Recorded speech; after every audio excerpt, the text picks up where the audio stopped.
मित्रों नमस्कार, मैं अनिरुद्ध विश्वकर्मा। इसके पहले भी लोकसभा और विधानसभा के चुनाव होते रहे हैं।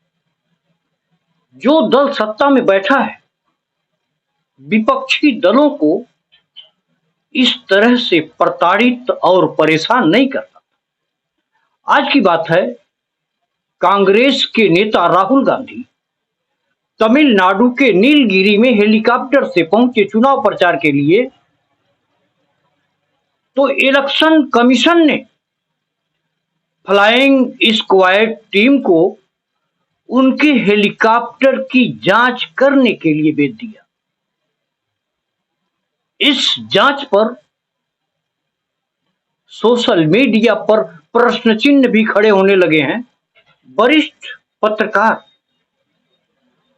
प्रज्ञा मिश्रा ने ट्वीट करके लिखा है कि कांग्रेस नेता राहुल गांधी जिस हेलीकॉप्टर से तमिलनाडु के नीलगिरी पहुंचे, उसकी नीलगिरी में चुनाव आयोग के फ्लाइंग स्क्वाड के अधिकारियों द्वारा जांच की गई राजन के ही हेलीकॉप्टर की तलाशी ली जाती है क्या, या ये नियम विपक्षियों पर ही लागू है।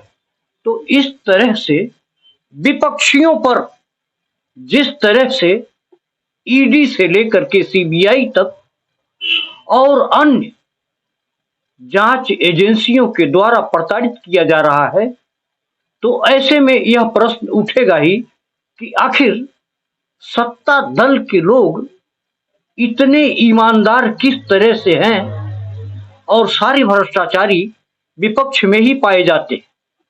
विगत 10 सालों में बीजेपी का कोई व्यक्ति भ्रष्टाचार में लिप्त नहीं पाया गया। सारे भ्रष्टाचार विपक्ष के ही नेताओं में पाए गए, देखे गए। आप सभी को मालूम है कि जब चुनाव होते हैं तो जिस दल के पास पैसा होता है, वह दल वोटरों को खरीदने के लिए धन बल से लेकर के बाहुबल तक अपनाता है। यानी ये कह लीजिए, साम दंड भेद सब अपना करके सत्ता पाने की कोशिश करता है। जनसत्ता ने एक आर्टिकल लिखा है, जनसत्ता ने लिखा है, लोकसभा 2024 टूटे सारे रिकॉर्ड। 75 साल के इतिहास में चुनाव आयोग ने वसूले सबसे ज्यादा अवैध पैसे। मतदान से पहले ही 4,650 करोड़ रुपए जब्त किए जा चुके हैं। इस खबर को ANI ने प्रमुखता से छापा है। जनसत्ता ने लिखा है, 2024 के आम चुनाव में धनबल पर नकेल कसने के लिए चुनाव आयोग ने बड़ी मुहिम चला रखी है।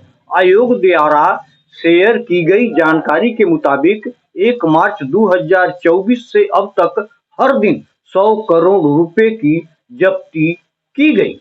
आयोग का कहना है कि मतदान शुरू होने से पहले 4,650 करोड़ रुपए जब्त किए जा चुके हैं और 2019 लोकसभा में जब्त किए गए कुल पैसों से यह रकम बहुत ज्यादा है। आयोग द्वारा साझा की गई प्रेस रिलीज के मुताबिक प्रवर्तन एजेंसियों ने 18वें लोकसभा चुनाव में मतदान से पहले 4,650 करोड़ रुपए की जब्ती की। बता दें कि पूरे आम चुनाव 2019 की तुलना करें तो यह रकम 3,475 करोड़ रुपए ज्यादा है। तो इन्हीं पैसों से मतदाताओं को खरीदे जाएंगे, इन्हीं पैसों का दुरुपयोग करके सत्ता को हासिल किया जाएगा। बीजेपी के सांसद हैं लल्लू सिंह अयोध्या से, और बीजेपी ने उन्हें अयोध्या से सांसद पद का प्रत्याशी भी नियुक्त किया है। उन्होंने शुक्रवार को एक चौपाल में एक बड़ी बात कही जो सोशल मीडिया पर वायरल हो रहा है। उन्होंने कहा कि संविधान में कई नियम बदलने होंगे, संविधान भी बदलना होगा। इसके लिए कई नियम बदलने होंगे, संविधान में संशोधन करना होगा और बहुत सारे काम करने। सरकार के 272 तो भी बन जाते हैं।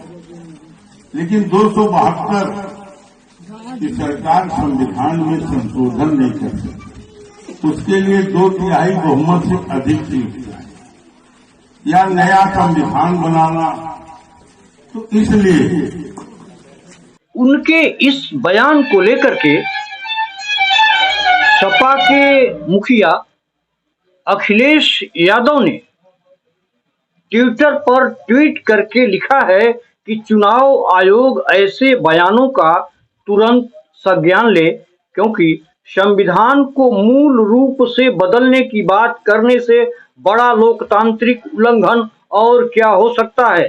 जनता पूछ रही है, हमारे अधिकारों के खात्मे की साजिश क्या आचार संहिता का उल्लंघन नहीं है?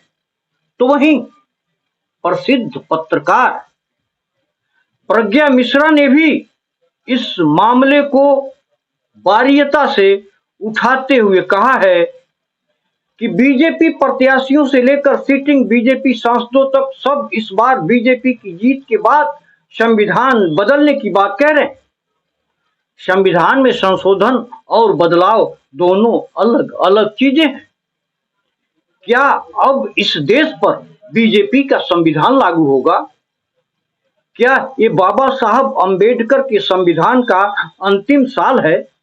नए संविधान में राजन क्या लाना चाहते हैं? क्या राजन को अप्रिय लगने वाले सारे कृत्यों को असंवैधानिक घोषित किया जाएगा? आप सभी को मालूम है, फिल्म अभिनेता सलमान खान के घर के ऊपर कल 2 व्यक्तियों ने फायरिंग किया था और क्राइम ब्रांच ने उन दोनों व्यक्तियों को आज गिरफ्तार कर लिया है। दिल्ली की नॉर्थ ईस्ट सीट से बीजेपी ने मनोज तिवारी को खड़ा किया है और कांग्रेस ने कन्हैया कुमार को खड़ा किया है। न्यूज 24 ने एक सर्वे करवाया था, नॉर्थ ईस्ट दिल्ली सीट पर कौन जीतेगा। इस पर कन्हैया कुमार पर 88% लोगों ने जीतने का दावा किया, तो वहीं मनोज तिवारी पर 11% लोगों ने भरोसा जताया।